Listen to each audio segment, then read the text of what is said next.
നമസ്കാരം. സ്കൂളിൽ അസംബ്ലി നടക്കുന്നതിനിടെ 12 വയസ്സുകാരിയായ പെൺകുട്ടി തലകറങ്ങി വീണു.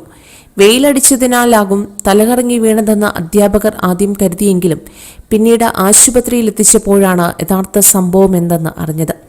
പെൺകുട്ടി സ്കൂളിൽ തലകറങ്ങി വീണതിന് പിന്നാലെ ആശുപത്രിയിൽ എത്തിച്ചപ്പോഴാണ് 12 വയസ്സുകാരിയായ പെൺകുട്ടി 5 മാസം ഗർഭിണിയാണെന്ന് ഡോക്ടർമാർ അധ്യാപകരോട് പറഞ്ഞത്. പിന്നാലെ കാര്യങ്ങൾ ചോദിച്ചപ്പോഴാണ് മാസങ്ങളായി തുടരുന്ന ബലാത്സംഗത്തെക്കുറിച്ച് കുട്ടി മനസ്സ് തുറന്നു പറഞ്ഞത്.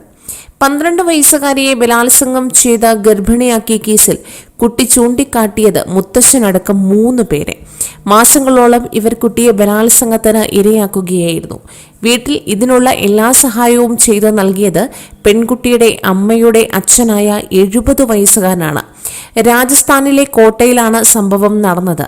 മുത്തച്ഛന്റെ സുഹൃത്തായ 50 വയസ്സുകാരൻ രാംലാൽ ഭീലും 20 വയസ്സുകാരൻ അജയ് ബിർവയും മാസങ്ങളായി തന്നെ പീഡിപ്പിക്കുകയായിരുന്നുവെന്ന് കുട്ടി വെളിപ്പെടുത്തി. 500 രൂപ മുത്തച്ഛന് നൽകിയാണ് പീഡനം തുടർന്നത്. പുറത്തു പറഞ്ഞാൽ പെൺകുട്ടിയെ കൊല്ലുമെന്ന് ഇവർ ഭീഷണിപ്പെടുത്തിയിരുന്നു അത്രേ.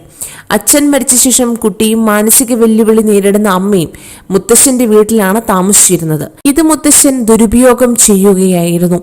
കൂടുതൽ വാർത്തകൾക്കായി ഈ ചാനൽ സബ്സ്ക്രൈബ് ചെയ്യുക.